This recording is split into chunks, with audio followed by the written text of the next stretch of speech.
both of these communities, as a result of the last few years, have faced real threats, real assassinations.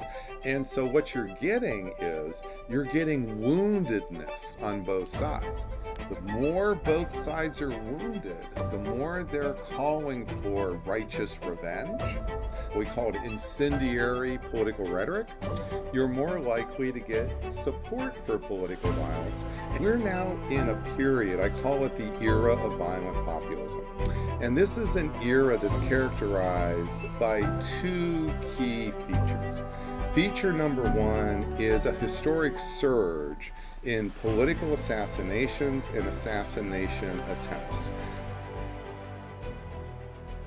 Hi everyone, welcome back to the Thinking Out Loud podcast. For today's episode, we have Professor Robert Pape, who's a professor of political science here at Chicago, and I'm pretty glad I'm taking his class this quarter. What an incredible professor. And his research has been really focused priorly on national security, and most recently he's been really diving deep into American political violence and how political violence has escalated in the last few years. So, Professor, you want to introduce yourself? Sure. Eduardo, first of all, it's great to be on with you. It's great to talk with you. It's been great having you in class, too. So I've been a professor for decades. I've been studying political violence for decades. I have focused most of my time outside the United States. So in the 1990s, you can think about Bosnia, later on after 9/11, Iraq and Afghanistan. I've also focused on a lot of instruments, especially air power, economic sanctions. That's right. Yeah. I've also looked at this from the perspective of states and also non-state actors. So been one of the big leaders in studying terrorism, especially suicide terrorism. After 9/11, I compiled the first complete data set of all suicide attacks around the world. That means looking in detail at about 8,000 suicide attacks. Wow. And understanding what their motives are. Around the time of COVID, this was in March 2020, I had a hunch, I had a worry that given the nature of how the federal government was fumbling the ball on COVID, we could see a rise in political violence in the United States. Nobody else was thinking that way. There was no political violence scene I was tracking at the time. But that came from my experience in overseas and knowing that when the federal government is viewed as actually weakening the security of the population, this can encourage populations to become more violent. So I started to move our research teams at my center, the Chicago Project on Security and Threats, to look at historical instances of American political violence. And it wasn't long before things started to happen, and that became... Started right before BLM, and then you had January 6th. And then... Exactly, and then it's just been off to the races ever since. So I'm not one of these people that's surprised by this. I believe that it's important to talk to all kinds of audiences here. And so that's really why I think it's just wonderful we get a chance to talk. That's perfect. So, well, thank you for the introduction. And I just wanted to start. So what's your framework behind what are you seeing in political violence right now? What are the main drivers in political violence, specifically in the U.S.? Well, the big thing I know, Eduardo, that people who don't study political violence for a living don't know. So this is the big gap. And this is true whether it's journalists, people that are super expert in campaigns and American politics. The big thing I know is that when there is broad support for political violence in the body politic, in the mainstream, among ordinary Americans, you are more likely to have political violence occur. That one of the big drivers of major political violence is public support for political violence. And so that's why I don't just study the events of political violence, the assassination attempts, the violent protests on the right and the left. I do a lot of work with public opinion surveys, That's right. representative public opinion surveys. We've done 16 nationally representative public opinion surveys. We started doing them in the summer of 2021, and we do them every 3 or 4 months. So we probably know more about American political violence from a variety of perspectives here. And the reason is because what I've been doing is I've been taking the lessons learned, so to speak, from studying political violence around the world and really just looking at what might happen in America from similar lenses. And even though some of the specifics are different, the truth is some of the basic dynamics are the same. Mm-hmm. Interesting. And CPOS has done a lot of work with polling and with really understanding the motive behind that. So truly great work. Yeah. So something I wanted to ask you is about democracy in relation to political violence. Mm-hmm. So a lot of people see democracy as a valve for people not to be violent, right? Instead of killing the other opponent, you just vote him out. Yep.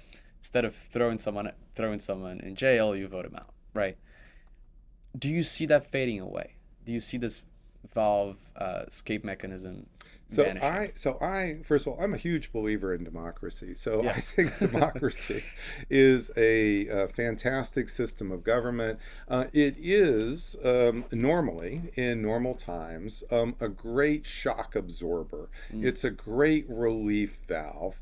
And it may be ultimately the shock absorbing dynamics that are still in our country, may be our ultimate saving graces. But it's also important to understand that we have seen major political violence in democracies before. Yeah. Some people have gone so far in this belief in democracy as to think, well, we couldn't possibly have major political violence, but that would be to overlook the 1960s in the United States. So the 1960s were a major era of political violence internal inside of the United States. We also had periods in the 1920s where there was major period of political violence. And notice I'm not even going to have to go back to the American Civil War. But the fact of the matter is we've also seen major political violence in other mature democracies, such as in Northern Ireland with Great Britain from about 1969-70 through 1988. So it is not the case that political violence, that democracy is like a perfect vaccine that just simply prevents all forms of political violence. It is just the best system of government that we have. And so if what we think is that the troubles we face now are so severe, we do better with a less democratic system of government, that's really not true. That said, it's very important that we understand that simply having elections today, we're seeing a lot of violence as a result of issues related to elections. And so it's not the case that we can just count on democracy anymore to be this like perfect panacea. Yeah. That was a view of the 1970s, the 80s, the 90s. We just Early decided, 2000s too. and the early 2000s, we just basically decided, let's just forget about the 1960s, okay? And notice that doesn't serve very well to that great Santana quote, those who don't know history are doomed to repeat it. That's right. Well, we just literally decided to cancel out and white out the 1960s. Yeah. No, I mean, a lot of American interventionism, and if we have time, I want to dive into foreign policy later. Glad to do it. Came because of the theory, like, if we spread democracy around, no more civil wars, no more dictatorships. And this belief that democracy would just save everything kind of nudged us into intervening around the world, right? That's right. So the underlying idea here, Eduardo, is ultimately a combination of democratic norms and simply being rich, being fat, dumb, and happy with so much money. So one of the big empirical findings that our field had, and now we're really challenging this as a country in the United States, is that once you have, you're in the upper income of GDP per capita, you're just not going to have much in the way of major political violence. Yeah. Well, that was already not true with, say, the former Yugoslavia and Bosnia in the 1990s. That was already not true with Britain and Northern Ireland. True. And it's certainly not true about America in the 1960s when we had the go-go 60s and nonetheless had this major period of political violence. And it's not true today. So we are, we sometimes get, we overread basic patterns and come to think of them as iron laws of history. Yeah. When the patterns are still there, they're just not perfect patterns. Yeah. It's funny you mention the relationship between, being well off and the effects that people tend to attribute to democracy. Yeah. Because I wanted to ask a question on what's been happening in U.S. elections lately. Yes. So something that really struck me out and I was completely blown away when it happened was 2 weeks ago with the Virginia election. I don't know if you followed. Oh, absolutely. Jay Jones, who was elected. The AG, the Attorney General. The Attorney General, that's right. Yeah. Who, had iMessages leaked saying he wished death upon his opponent's kids. And I think he said something like, if I had 2 bullets and I was in a room with my opponent, Hitler and Pol Pot, I would shoot my opponent twice. Yeah. Yeah. And he still got elected by a fairly overwhelming margin. So, first of all, do you think we're desensitizing from political violence? Do we think we're just putting it aside? Or do you think it's just such a partisan thing? What we're seeing, Eduardo, is the symptom of the era of violent populism. And that's the term I've coined for the era we're experiencing today. I decided a few years ago that we needed a word, that word that was short of civil war, but more than nasty politics as usual, because we have lots of nasty politics where we call each other names. But we're now in a period, I call it the era of violent populism.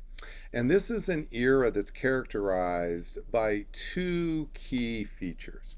Feature number 1 is a historic surge in political assassinations and assassination attempts.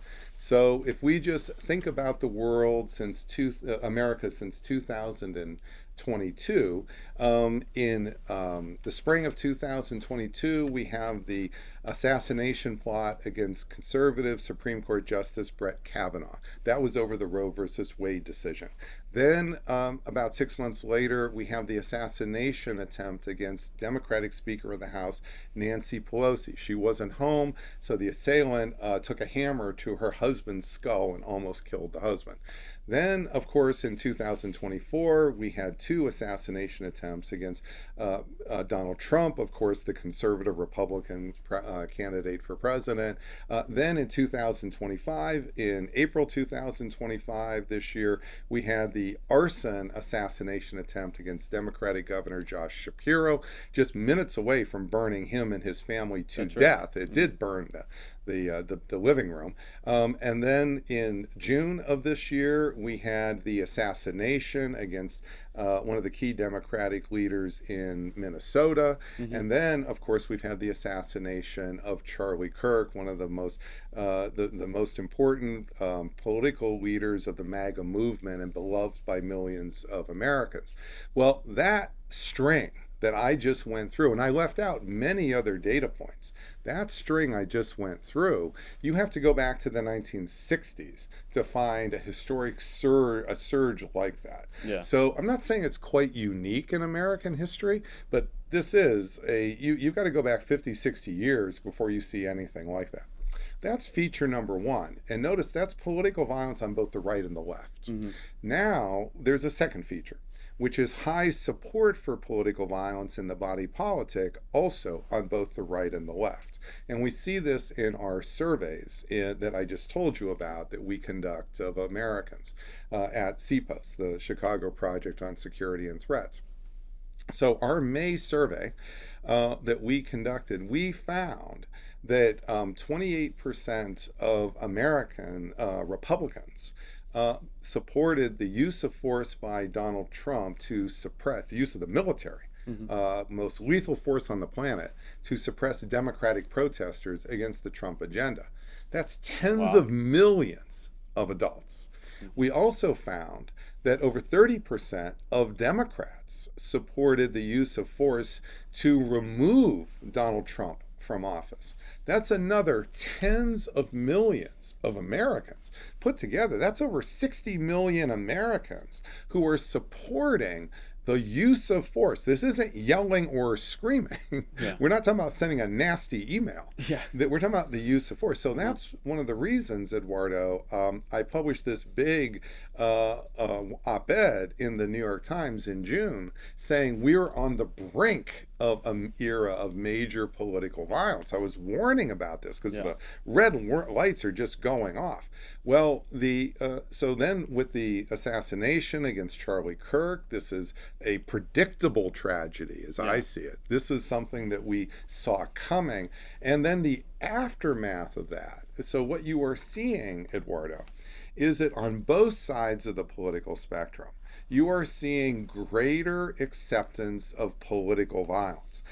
In the Virginia race, where this started, you asked me about why would the Democrats elect somebody as literally their attorney general. Hmm. Well, you have to see this from the body politic I'm explaining. So if you've got 30% of Democrats who are support the use of force to remove Donald Trump from the presidency, that's going to extend to many, Oh, yeah. many Republicans.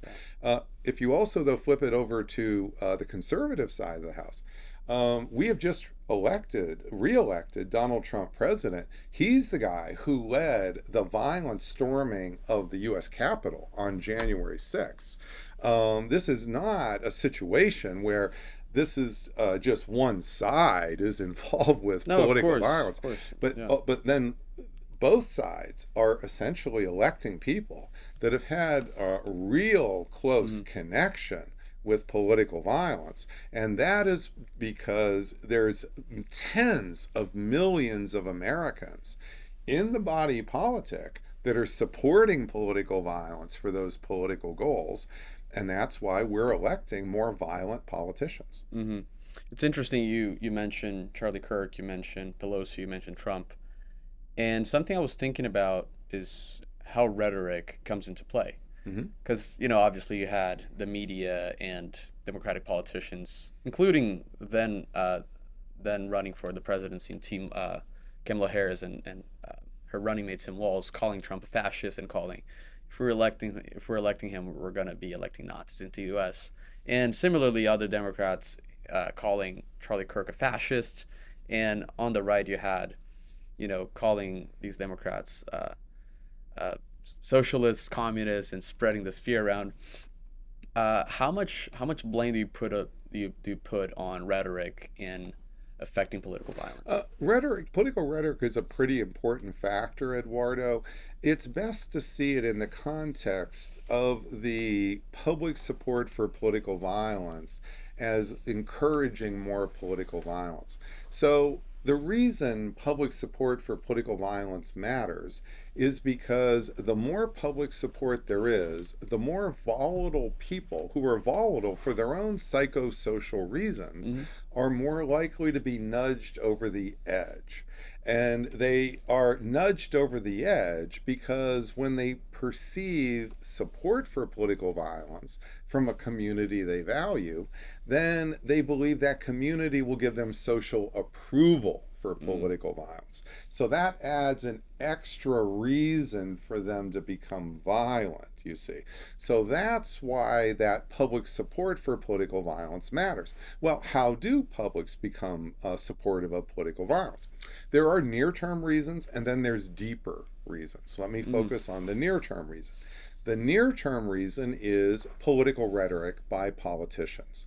So when politicians give signals where they appear to support political violence themselves, what that does is it creates more of a permission structure for the politicians' supporters to support political violence, you see. Yeah. So that you just more with we call it incendiary political rhetoric, you're more likely to get support for political violence. And we've seen this in survey studies going back over a decade in America, in the United States. So we've seen this. This is not a new phenomenon, Eduardo. Mm-hmm. This is just part and parcel of what it means to study political violence. And this would be true also in other countries around the world. This would be true with Slobodan Milosevic and his rhetoric. He's the leader of Serbia during the former collapse of the former Yugoslavia, and his rhetoric encouraging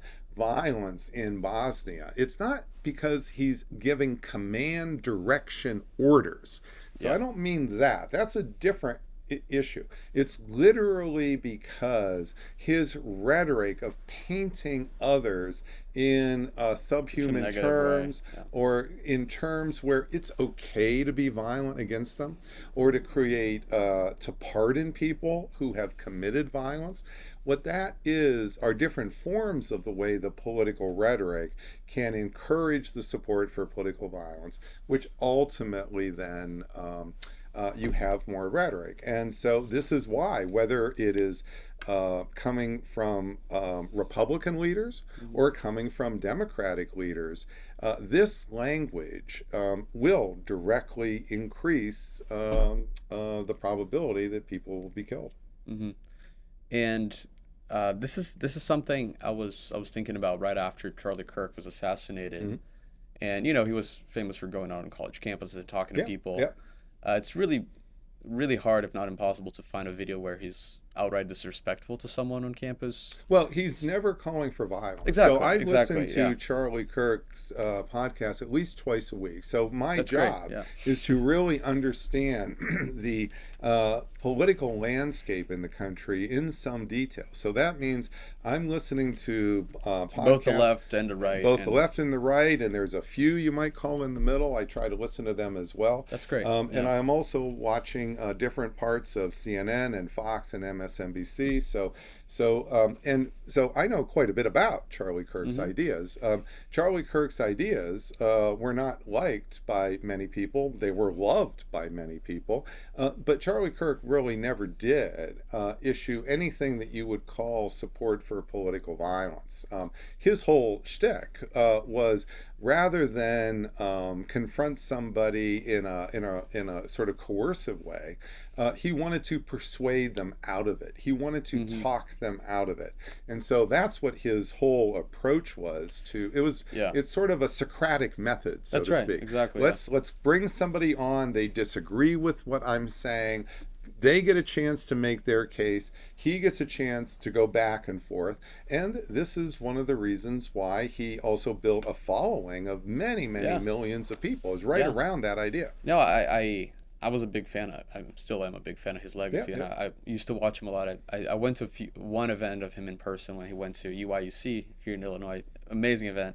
Yeah, so I just drove down to Mississippi, Eduardo, and there was a giant billboard commemorating Charlie Kirk on the highway in Tennessee. Interesting. But what I wanted to understand is, how do you see that this increasing political violence affecting our constitutional rights and especially our right to First Amendment, right? Because if you think about it more broadly, Charlie Kirk, and as you said, his Socratic method, and he's really pushing for different ideas, was the expression of the First Amendment. Always peacefully, always respectfully disagreeing with people, and then he got killed for it. How do you see this violence affecting the way people talk? So for the last several years, it's become really common, Eduardo, to talk about threats to American democracy. And you hear both sides claim the other's leader is a grave threat to democracy. So Kamala Harris would say Donald Trump was a grave threat to democracy. Trump would say that Harris and Biden were threats to democracy. So this idea has been bandied around a lot. But I just want to be really clear here. I do not believe that these non-violent threats to democracy, threats that do not manifest as violence, here are the serious dangers. A lot of people in my field think that's much more serious. And you could just listen to, say, Rachel Maddow talk any day of the week, Yeah. that this creeping authoritarianism is the problem. What's happening in the courts are a problem. I'm not saying that any violation of the Constitution is fine, but it's very important to understand that when we get into the realm of political violence, this creates a true danger to what we call democracy, because people who feel under physical threat are much more willing to give up their civil liberties to remain secure. We saw this with Al Qaeda. We saw this after 9/11. The biggest issues that happened with 9/11 happened after 9/11 because it created the idea that we were so under threat of more 9/11s that we had to give up our civil liberties. We had to sacrifice civil liberties. And that actually itself was a danger to democracy. Here, we're going through something like that today. So you're hearing today that when you have political violence, the community that's been attacked. So I don't mean just simply the death of the individual Charlie Kirk. I mean, when Charlie Kirk is assassinated, there is a gigantic wound and threat to large parts of the MAGA community here. Just as when Nancy Pelosi was that assassination attempt, there is a giant wound here, not just about Pelosi, but what it means for all Democrats. You see what I mean? Both of these communities, as a result of the last few years, have faced real threats, real assassinations. And so what you're getting is you're getting woundedness on both sides.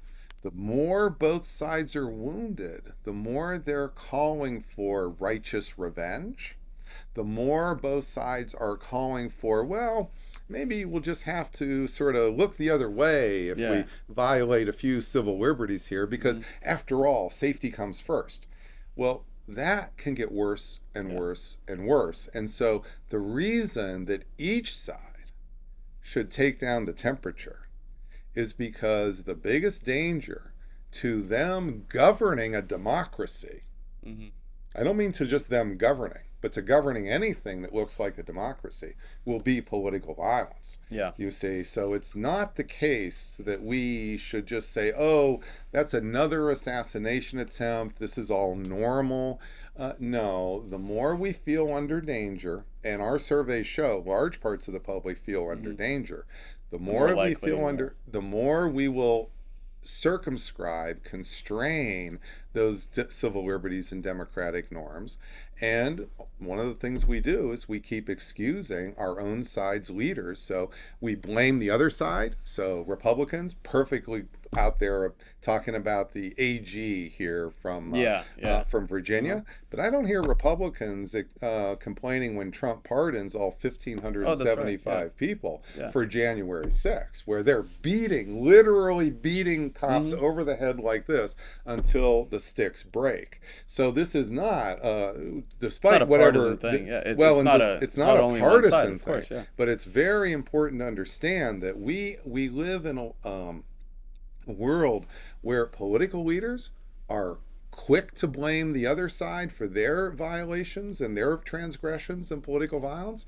But the truth is, if you're going to constrain this, Eduardo, political leaders need to constrain their own communities. That's all they can do to help the situation.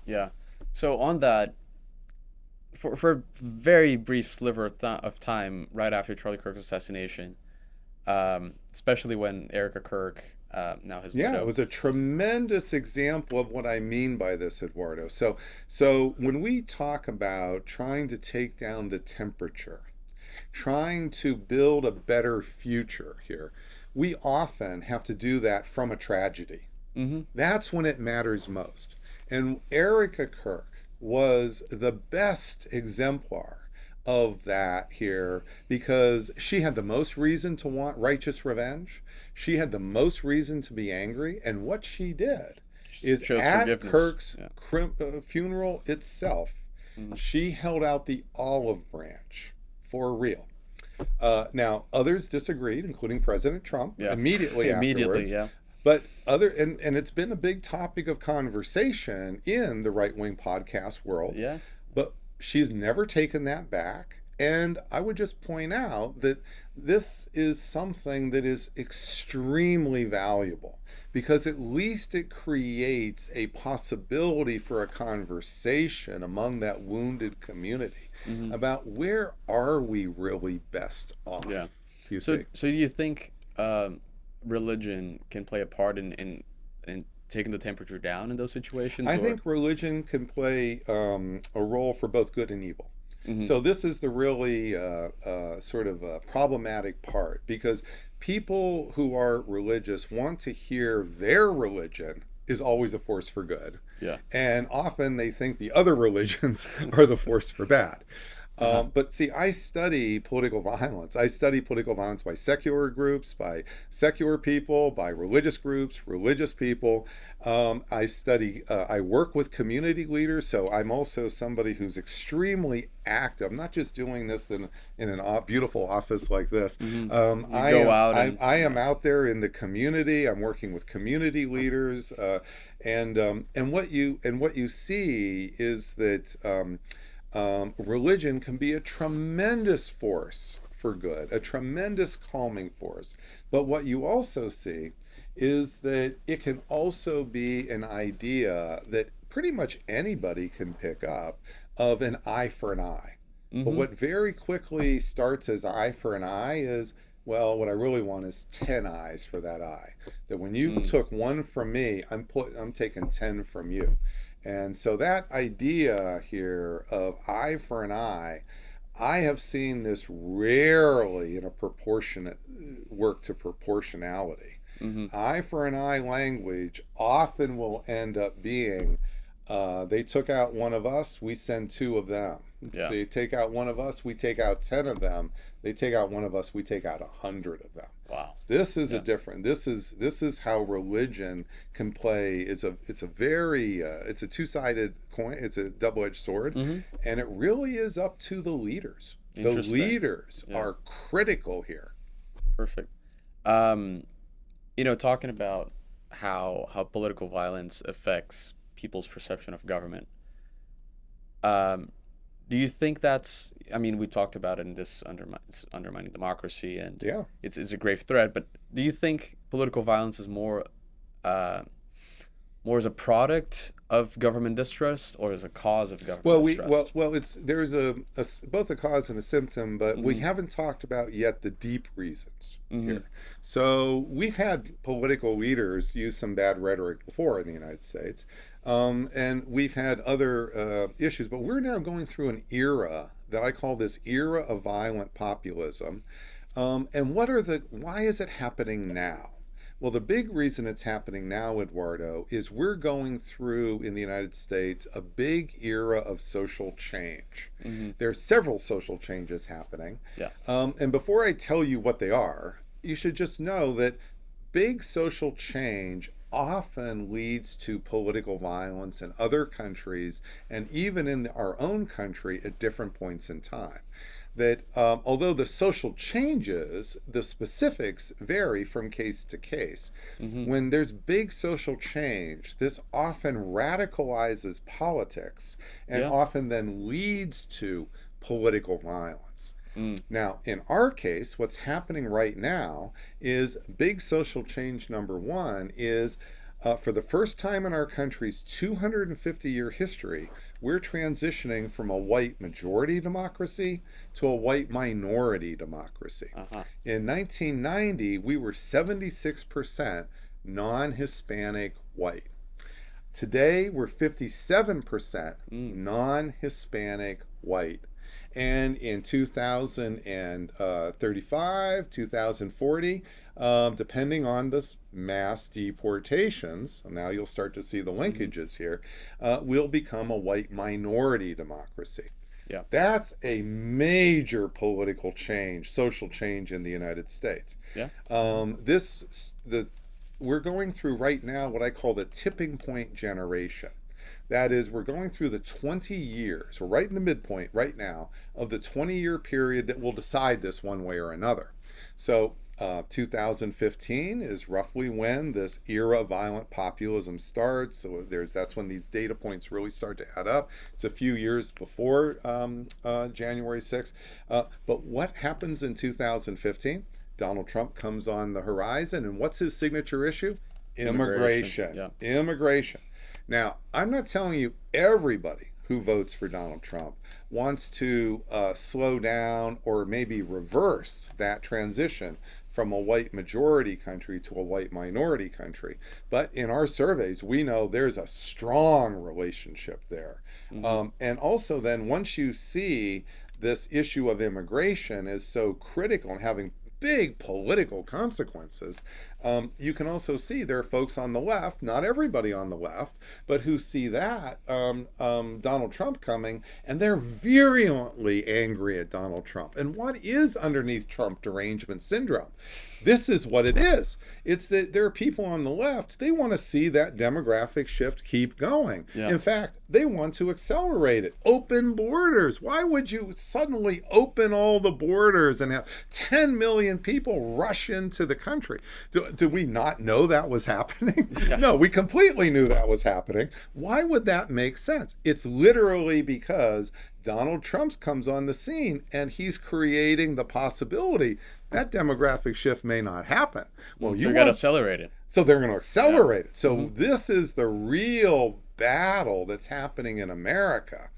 Now, there's a second issue that's happening side by side with this, is that we have also, over the last 30 years, we've created a process where we are transferring, and I don't say transferred, we are continuing to transfer wealth from the bottom 90% of America to the top 1% of America.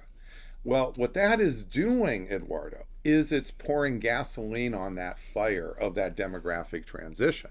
Because you see, as you're going through the demographic transition, one tool you might have to sort of calm the fears of both sides is economic distribution. You could throw economic carrots at people to try to make this transition go a little bit smoother. But if the bottom 90% of society is running, they're relatively worse off every year after every year after every year, they're not transferring money to the other side. So you have no support at all for Republicans transferring money to Democrats, and there's no support for Democrats transferring money to Republicans. Yeah. That's just not happening. And why is that totally off the table? It's because we now live economically in what I call a negative sum society. So you're getting, the primary issue here is this demographic change that's causing America to shift from a white majority democracy to a white minority democracy. And on top of that, you have a wealth shift. This is what's creating the truly poisonous politics of today, and why we seem to have logjam after logjam after logjam in the Congress. And so this is really the big set of problems that we're going to have to confront if we're going to keep America together. Interesting. And I wanted to get a topic that's going to eventually transition us to foreign policy in a bit. Oh, we can do that. So also what's on the rise, especially in social media and with young people a lot, is anti-Semitism. Yes, absolutely. We have, rabbis saying that this is the worst period of anti-Semitism ever since the 1940s and 30s. And among young people, for example, the support for the state of Israel is at very all-time lows. I mean young people, people under 40, I believe. Like it's actually under 45. So we know a ton about this in our surveys. I also know there's been other surveys that have been done that have, but so we started to see a certain pattern 2 years ago when we did this giant 8,000 person national survey of the overlap of anti-Semitism and support for political violence. This had never been done before. Usually these things are done in separate corridors. You don't overlap them. But I became worried because, see, Jews are often the target of conspiracy theories and resentment. that when you have social change that's occurring, or even change in war that's occurring, Jews are often the target, because usually they're pretty well-off groups. Yeah. So you have a situation in country after country when there's big social changes. Jews often get it in the neck, and they can get it from both sides. They can get it from the left and the right. It's not just the Nazi problem here, Yeah. which is a right-wing problem. So I decided to do some of these big surveys, and what we discovered is the more somebody supported political violence for a various set of grievances on the right, or they supported political violence for various grievances on the left, the more likely they were to be anti-Semitic. And the more likely they were to be anti-Semitic, the more they supported those grievances on either the right or the left. So what that meant was we were just coming out with this report in October 2023, when October 7th happened. Yeah. And so we could never have predicted that there would be October 7th. Of course, nobody knew Hamas was going to do that. But once that happened, again, not surprised, you're going to have a major surge of anti-Semitism. You would have not just protests, but protests where students would be storming Jewish buildings on campus. Yeah. You would also then get backlashes here. So it wasn't just Jewish students that were being intimidated, because once that happens with political violence, you get spiral effects. So non-Jewish students, Muslim students, and even students that were not Jewish and not Muslim, they were getting caught in the crosshairs here. You see, this is how political violence works. Political violence is not this compartmentalized thing that people would like it to be. I call it the slippery slope of political violence. And so once political violence gets going in a country, I'm sorry to say, it's a slippery slope. It slides around like Jell-O, and it can go get different groups, and those groups won't see it coming, because they'll think, well, I didn't change anything from last year. Yeah. No, but the environment became where political violence became more acceptable. That's what changed. And suddenly you get attacks against CEOs. Why is that happening? The same reason. So you're seeing what I call the slippery slope of political violence, where political violence doesn't want to stay channeled in one artery, in one canal. Once you get acceptability to political violence, it starts to go in a lot of nefarious places. Yeah. So, more specifically on foreign policy, how do you see this rise in political violence, especially as we talked about anti-Semitism, affect U.S. foreign policy, especially, of course, it really in the Middle East? It affects political foreign policy for the United States in two ways. So first, the more political violence rises in the United States, the more necessarily America will be short-term thinking in its relationship with other allies. It might even try and claim it's going to be long-term thinking. But I guarantee you that when you have the riots during the George Floyd protests, America's not thinking about what's happening overseas. People in Chicago are thinking about what's happening in Chicago, LA, et cetera, et cetera. Same with the campus unrest after October 7th. Same with January 6th. Same with the weeks after the Kirk assassination. This causes the whole country to become more inward looking, which means we're just a more unreliable partner internationally. But there's a second set of issues, which is what you can see, and what I've seen, and this was even before the surge of violent populism, is that America has its foreign policy is more and more determined by its domestic politics.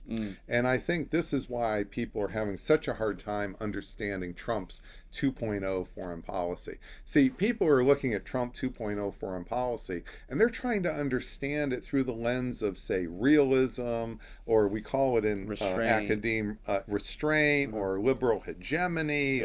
These terms that ignore mass domestic politics.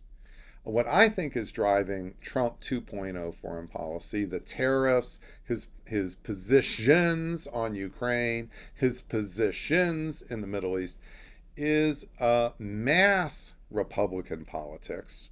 That's what he's focusing on. And there are different positions here in the among Republicans. So many Republicans are blue collar Republicans. They're not benefiting by all this wonderful growth that's due to globalization. Now, a lot of pretty well off people are who have college degrees, including universities like where we are. Yeah. So we actually been benefited quite a bit from that. But not many blue collars have. So no surprise, Trump is in favor of tariffs. And what is he trying to do? He's trying to restructure international trade flows that will benefit the working class American more. What about the Middle East? Trump and the Republicans have been divided on their positions on Israel. It's not the case that there's just this uniform position on Israel. Some periods of time, Trump seems to be deeply embedded and connected to Netanyahu and supporting basically almost anything. Other times, Trump appears to be telling Netanyahu absolutely not. He's almost threatening Netanyahu, and it's the opposite. Why is that? It's the different part of the Republican Party on America First. Some people in the Republican Party, they think what America First should mean is America is essentially isolationist. That's the Vance wing of the party. Trump a lot of times will speak that way. But then there's other people who think that, well, what America First is, we're the first among equals, where we basically have an international relationship. That is the other part of the Republican Party. You can see this two parts of the Republican Party really going at each other after the U.S. bombing of Iran in June. This is what's underneath the battle between Tucker Carlson on one side and Ben Shapiro on the other. That's right. Both of these two folks are really huge supporters of Donald Trump. They're like there's no way they're going to flip over and become Democrat and vote for some Democrat. That's not what's happening here. What's happening is the Republican Party has actually been a broad tent. Donald Trump has held together the two parts of the mass politics of the Republican Party on U.S. Foreign policy, but they don't easily want to get along.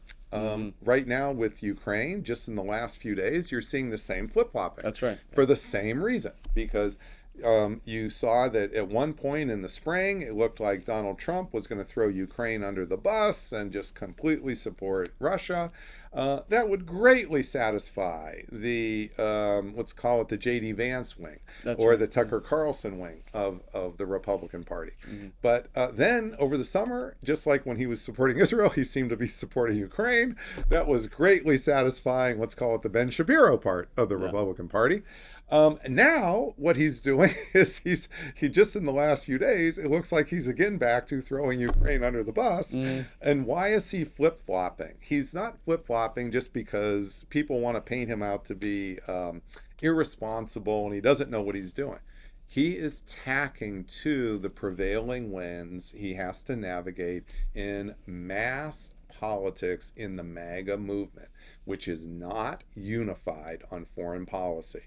And each side of this wants to claim they have the only true position for MAGA.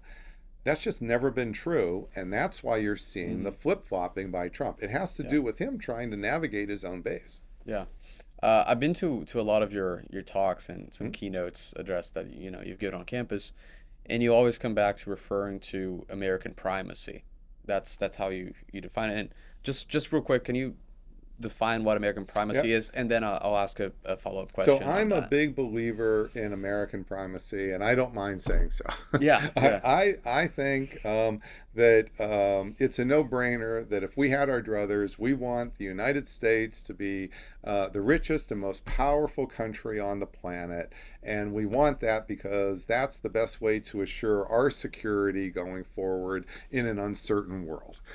So I think that this is, I also think that since 1990, the United States, in its relations with especially Europe, that this goal of primacy has largely been achieved. I think Yeah. that the complaints that have been leveled against American policy vis-a-vis Europe, I'm going to be very precise here, vis-a-vis Europe, that our NATO partners are a bunch of deadbeats, they don't pay enough in their way. Well, okay, sure, you always want your allies and partners to do a little bit more of the heavy lifting. But the bottom line here is, in 1990, when the Cold War ended, America was 22% of the world's GDP. Today, we're 26% of the world's GDP. We have gained in relative share of the power that matters, which is economic power, because that's ultimately where your military power comes from. Yeah. We've gotten stronger since 1990. What about those European allies we're always complaining about, those Western Europeans? If you look country by country by country, they're about a third weaker in the world relative to their share of the world. And so as we have gone forward, we have navigated a system where, yes, we'd always like those folks to pay a little bit more, but the bottom line is that has not been the real issue for us. There have been two issues for us in challenging our primacy. Issue number one is China. China has been growing and modernizing its economy. It has not been gaining economic strength by conquering countries. Yeah. It's the opposite. It's done almost no conquering of countries. Had a tad little bit of a Taiwan Strait crisis in 1996. But the bottom line is that what China has been doing is internally modernizing. Yeah. And that has been something that we in the United States, we just simply haven't followed suit. Yeah. This isn't a problem that we're helping China grow. This is a problem that as China's growing and modernizing its economy, we're stuck in the 1990s. Yeah. And on that, like, this is the crux of my question, because you mentioned the 1960s as a period of a lot of domestic political violence. Yeah. But back in the 1960s, the enemy was, of course, the USSR. Yeah. But nobody in the U.S. There wasn't like a civil disagreement on should we be expansive or restrain on foreign policy. Basically, everyone agreed that we should be expansive to stop the rise of the USSR. Well, to be clear, Eduardo, everybody agreed on what was called a containment strategy. That's right. Yeah. Which we were going to contain any move by the Soviet Union to conquer more territory. Yeah. Just to be super clear. There was no real agreement that we should take territory from the Soviet Union. Yeah, but I mean, I guess like nobody disagreed that we should spend a lot of our political efforts to increase our presence abroad to restrain the Soviet Union. But now that's been called in question, especially regarding the Middle East and Ukraine. So how do you see America being this equalizer force in the world and projecting American primacy if we're fractured inside? Yes. So let me talk about the fractured inside in just 1 second. But let me come back to where America's real primacy problems are coming on an economic front. We have a huge debt that is building. 38 trillion right now. So we're getting beyond our GDPs. This is the first, we haven't seen anything like this. We're getting beyond World War II levels debt now. So this is really, really quite concerning. Why is that happening? And is the military spending or so forth playing a role? I think this is where the real problems with the forever wars have come in. See, what happened in the forever wars is we did a whole lot of military spending. And we basically went down a rat hole that for 20 years, we got very little security out of that military spending in the Middle East.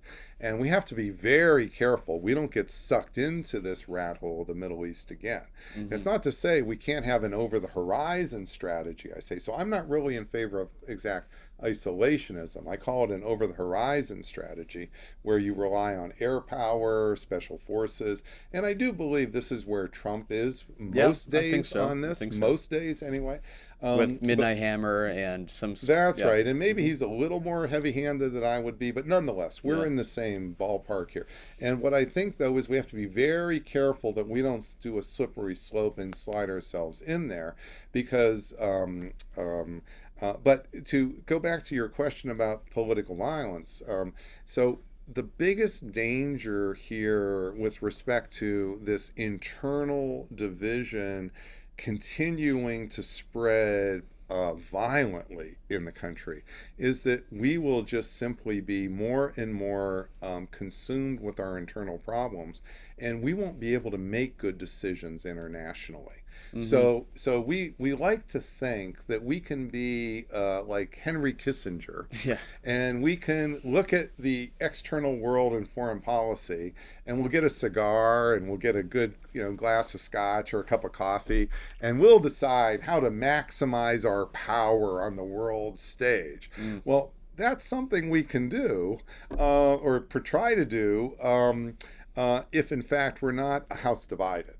But Yeah. once you're a house divided, I don't just mean politically divided. I mean where you're actually going at each other hammer and tong, and you're using military force here.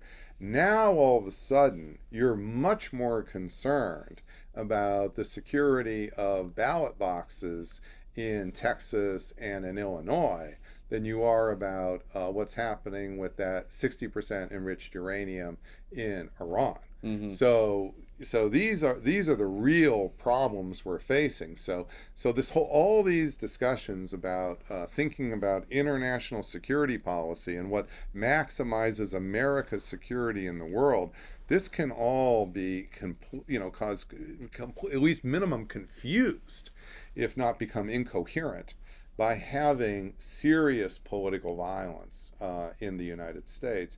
And we're already now, I would say, in the grip of violent populism. Mm-hmm. We're going to come to the 2026 midterms here. Yeah. There could be another escalation within this era of violent populism. And this is not going to bode well for navigating America primacy in the world. It's not going to bode well for us having stable strategy at all in the world. What it's going to do is it's going to make us much more inward looking, and we Short-term simply looking too. and short-term looking. Interesting. So we're wrapping up pretty soon here, and I just have Mhm. one final question to kind of Mhm. mash things, everything that we talked about. For the next 5 to 10 years, where do you see political violence going in America?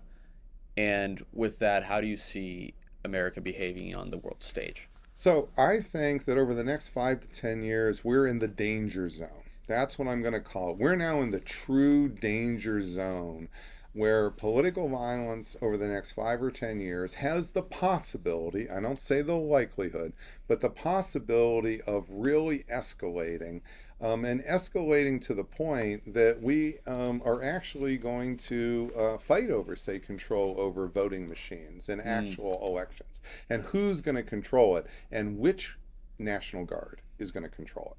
So this could become quite much more severe as we go forward. We're also, it's possible that we'll have a escalation in violence over mass deportations, Mm-hmm. where if President Trump continues to have a sustained policy of militarized operations in liberal cities, you'll see the rise of actual armed terrorist groups, which we have not seen before. So these are our big dangers going forward. Now, what I would say, however, is that although those are serious dangers in the danger zone, I think the likelihood of a medium soft landing is still the most likely outcome. What does that And mean? it's a medium soft landing is that President Trump will not make these sustained military operations in liberal cities.